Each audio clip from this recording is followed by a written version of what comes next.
De retour sur Radio Sensation Normandie, merci de nous rester fidèles. Vous avez bien fait en tout cas d'attendre ce rendez-vous, le MAG, qui va permettre d'aborder un sujet différent, puisque nous allons nous diriger vers l'Afrique aujourd'hui. On va rester dans le domaine culturel et artistique.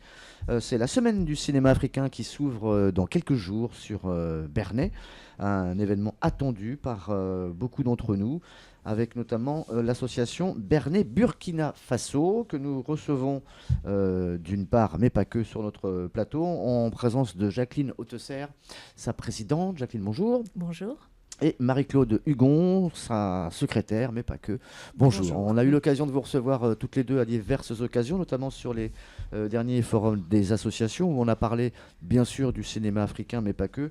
Je le disais, il se passe beaucoup de choses. Grâce à votre association Bernay Burkina Faso, vous faites avancer des choses en Afrique. Et on en parlait il y a de cela quelques semaines. Une école s'est créée du côté de Sankondé. Voilà, je voudrais prendre des nouvelles. Comment ça se passe là-bas ? Bien écoutez, on a des nouvelles tout à fait récentes puisqu'on a reçu ces jours-ci les effectifs de la rentrée. Nous avons 40 élèves supplémentaires qui sont entrés à l'école grâce à la classe qui a été ouverte l'année dernière et qui est en fonctionnement. D'accord. Là, Donc depuis, quand vous dites quand on comprend une ouverture de classe, c'est qu'il y a eu une création. Il y a eu une création le ciment, le béton, voilà, le toit, etc. L'école se construit et on amène les élèves. Voilà, l'école, c'est ça, l'ouverture de classe. Au début, il n'y avait rien. Au début, il n'y avait rien. Disons que l'association a construit là-bas, avec les villageois, une école à 3 classes, donc destinée à désengorger un peu les écoles aux alentours. Et donc, nous chargeons, on va dire, de l'aide financière et les villageois font une partie du travail et également l'administration. Dès que la classe est prête, nomme et salarie l'instituteur. On est en fin d'année là, vous êtes rendu sur place. Non, mais vous êtes rendu sur place au printemps dernier. L'année dernière, au mois de décembre dernier. D'accord. Voilà. Et vous y retournez ? Et là, probablement, enfin très probablement, au mois de novembre l'année prochaine, pour l'inauguration justement de l'école, ça va donner lieu à une fête villageoise, à laquelle nous sommes invités. D'accord. Il y avait un petit souci d'électricité, mais c'est pas ça qui va les arrêter en tout cas. Non, ils travaillent. Heureusement qu'ils n'attendent pas d'avoir l'électricité pour se mettre à travailler. Ils travaillent à la lumière du jour. Hein. Et puis, l'électricité, elle est en cours, mais elle est faite par une autre association, Vièvre-Lieuvin Beaumaurice-Assy, qui travaille avec nous dans le même secteur. C'est le seul endroit où vous apportez votre aide ? Non. Pour le moment, disons que c'était un projet important, donc on s'est vraiment concentré depuis 6 ans sur ce projet-là, mais on soutient aussi de manière plus ponctuelle et avec moins importante, on va dire, mais d'autres établissements, dont un collège-lycée à Kongoussi, qui est la grande ville du secteur, et puis une autre école primaire avec laquelle l'association a des liens très étroits depuis des années, puisqu'elle avait construit cette école à 6 classes au village de Sorgo-Yarcé. Beaucoup de Bernayens certainement s'en souviennent. En Normandie, en France, vous agissez aussi pour les gens qui seraient du Burkina ? Ah non, pas du tout. Non. C'est que vers l'extérieur. Voilà, c'est que vers l'extérieur. On va parler cinéma. Marie-Claude Hugon, tous les films qui vont être projetés, là, vous les avez vus ou pas ? Non. Vous en avez vu quelques-uns ? Non, oui, j'en ai vu moi quelques-uns. Comment vous le sentez, vous, ce festival 2016 ? C'est très ouvert. Les films sont très différents les uns des autres. On a des documentaires intéressants sur celui, par exemple, de capitaine Thomas Sankara, qui nous reporte à une période du Burkina qui est fort intéressante à connaître.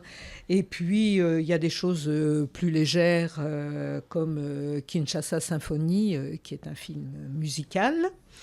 C'est un film tunisien qui fait l'ouverture, je crois, c'est ça ? Non. Non. L'ouverture est faite, on fait l'ouverture avec capitaine Thomas Sankara, justement. Voilà. Et à peine j'ouvre les yeux, donc c'est un film qui sera projeté le vendredi 11. Vendredi 11 et dimanche 13. Ça vous fait combien de films en tout sur cette semaine-là ? 6. Oui. 5, 6 6 films. 6 films, voilà. 6 films dans 2 domaines quand même très différents. Disons que les films, comme d'habitude, on les veut récents, pour montrer des réalités de l'Afrique d'aujourd'hui.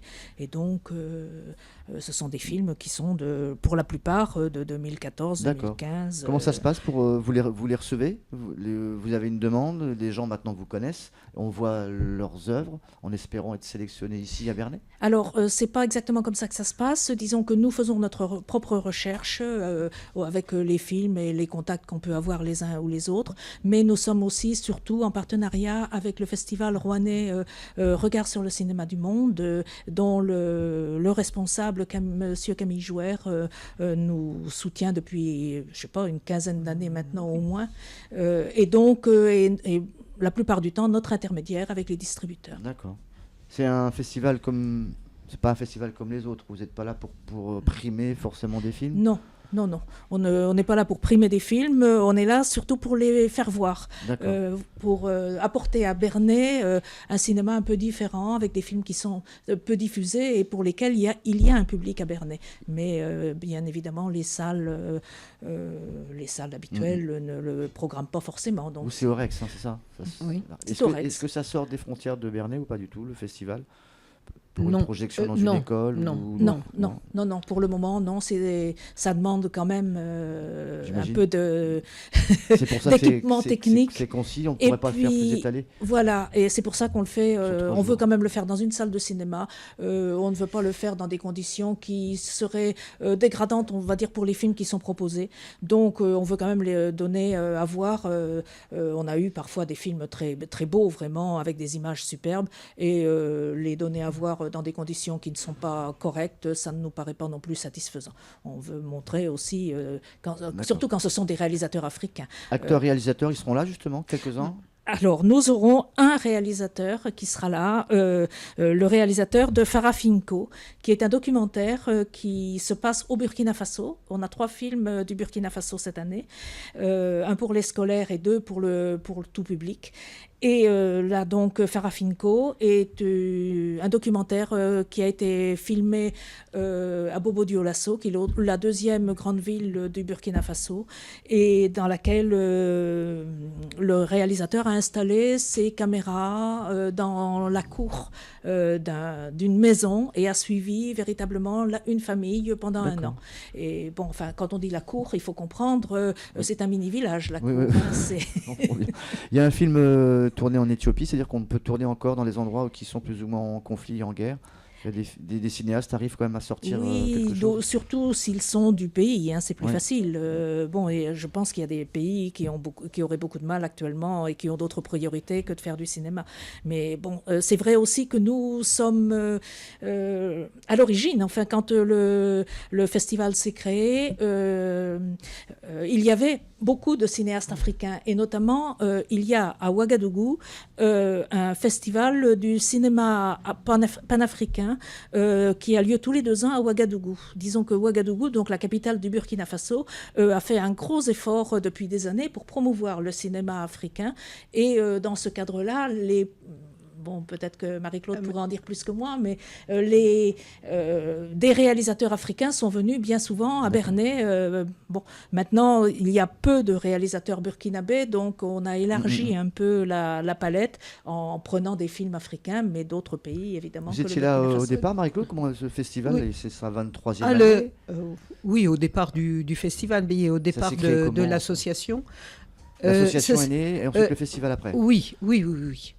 Et quand on est rentré en contact avec... non, on a commencé à avoir des films, nous, donc avec des moyens quand même... il faut dire qu'on a une petite association avec des moyens quand même très réduits. Et on a essayé de promouvoir le cinéma africain parce qu'on était aussi en contact direct avec la famille Ouedraogo. Bon, alors Ouedraogo, des Ouedraogo, il y en a, mais c'était la famille d'Idrissa Ouedraogo qui était un réalisateur très important au Burkina Faso. Et le cinéma africain, le cinéma au Burkina Faso, c'est grâce à Thomas Sankara qui a aussi essayé de promouvoir autre chose pour mettre son pays en première ligne, disons, et montrer que l'Afrique, c'est pas uniquement la misère, qu'il y a des artistes, qu'il y a tout un potentiel. Et c'est pour ça aussi, ça fait partie de notre démarche, c'est-à-dire montrer ici que l'Afrique, c'est autre chose que l'aide matérielle qu'on peut apporter. Marie-Claude, merci. Jacqueline, on va clôturer. Le temps qui nous a été donc donné nous a été repris. On rappelle, le festival, c'est où, c'est quand, comment et à quelle heure? Alors, le festival commence le jeudi 10 novembre à 20h30 au cinéma Le Rex et s'achèvera le dimanche soir également à 20h30. Donc, six films sont proposés et nous aurons le réalisateur de Farafinco le samedi soir 12 novembre à 20h30. Très bien, on y sera. En tout cas, merci d'avoir accepté notre invitation. On vous souhaite le meilleur en tout cas, puis un très très bon voyage à venir vers l'Afrique. Merci d'avoir été nos invités. Bonsoir. Merci. Au revoir. Merci.